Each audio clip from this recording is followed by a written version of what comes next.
તો જે પ્રકારે દ્રશ્યો આપે જોયા, ભારે પાણીનો જે પ્રકારે કહી શકાય કે ભરાવો જોવા મળી રહ્યો છે, વરસાદી પાણીનો ભરાવો થયો છે, તેને પગલે વાહન ચાલકો છે ભારે મુશ્કેલીમાં મુકાયા છે। ધોધમાર વરસાદ વરસ્યો અને ત્યારબાદ જે પાણી છે તે રસ્તા ઉપર ફરી વળ્યું છે, રસ્તાઓ પાણીમાં ગરકાવ બન્યા છે। ધોધમાર વરસાદને પગલે જે દ્રશ્યો આપ જોઈ રહ્યા છો, નરોડા વિસ્તારના દ્રશ્યો, નોબલનગરથી લઈને કુબેરનગરનો જે રસ્તો છે તે પાણીમાં ગરકાવ બની ચૂક્યો છે। ઓફિસે જતા લોકો છે તેમને ખાસ કરીને વધારે મુશ્કેલીનો સામનો કરવો પડી રહ્યો છે। ગઈકાલે જે ધોધમાર વરસાદ વરસ્યો હતો, આખા અમદાવાદમાં જાણે કે રસ્તાઓ ગાયબ થયા અને પાણી જ પાણી જોવા મળી રહ્યું હતું। ફરી એકવાર આજ સવારે પણ એ જ પ્રકારની સ્થિતિ જોવા મળી રહી છે।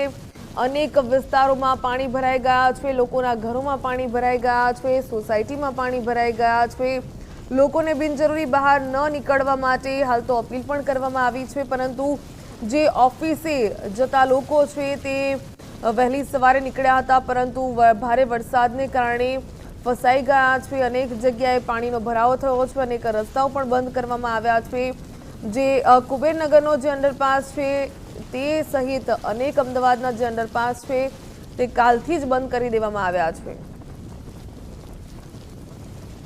અમદાવાદમાં સતત વરસાદને પગલે લોકોના હાલ ભૂંડા થયા છે। બિલકુલ જોઈ શકાય છે ગેલેક્સીનો આ વિસ્તાર છે, ગેલેક્સીથી નરોડા એએમટીએસ તરફ જતો આ માર્ગ જે બિલકુલથી ખાડામાં છે અને અહીં જે છે એટલા બધા પાણી ભરાયા છે કે અનેક વાહનો બંધ પડ્યા છે અને અહીંથી પરિસ્થિતિ વિકટ બની છે। આ મુખ્ય માર્ગ છે જે ગેલેક્સીથી નરોડા ગામ, નરોડા એએમટીએસ બસ તરફ જાય છે અને અહીંથી પસાર થવું લોકોને મુશ્કેલ પડી રહ્યું છે। આસપાસ ઘણી બધી સોસાયટીઓ છે, બિલકુલથી વચ્ચોવચ્ચ જે છે પુષ્કળ પાણી ત્રણ રસ્તા ઉપર ભરાયું છે। બીજી તરફ જે નરોડા સુતર કારખાનાથી નરોડા પાટિયા તરફ જે બ્રિજ બની રહ્યો છે તે બ્રિજની આસપાસ જે સર્વિસ રોડ છે તેની ઉપર પણ પુષ્કળ પાણી ભરાતા લોકોના હાલ બેહાલ થયા છે। અનેક લોકો જે છે આ પાણીમાં મુશ્કેલીઓનો સામનો કરી રહ્યા છે। તેમને વાત કરીશું કેવી પરિસ્થિતિ ગેલેક્સીને।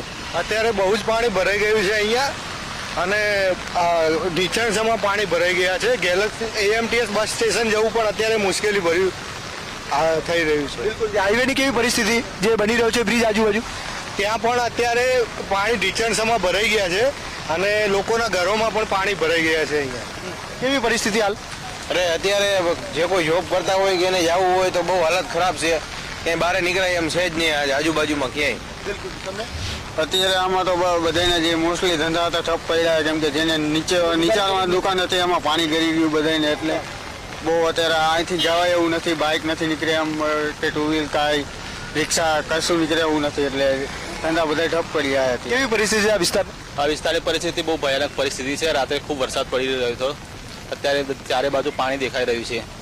ઓફિસે જવામાં પણ વળી નીકળાય એવું પણ નથી, ચારે બાજુ બસ પાણી પાણી દેખાય છે। ચારે બાજુ માત્ર પાણી જ પાણી છે અને બિલકુલથી જોઈ શકાય છે કે આખો જે વિસ્તાર છે ખાસ કરીને નરોડા એએમટીએસ તરફ જતો અને અહીંથી પસાર થવું લોકોએ 100 વખત વિચારવું પડે તેવી પરિસ્થિતિ અહીં નિર્માણ પામી છે।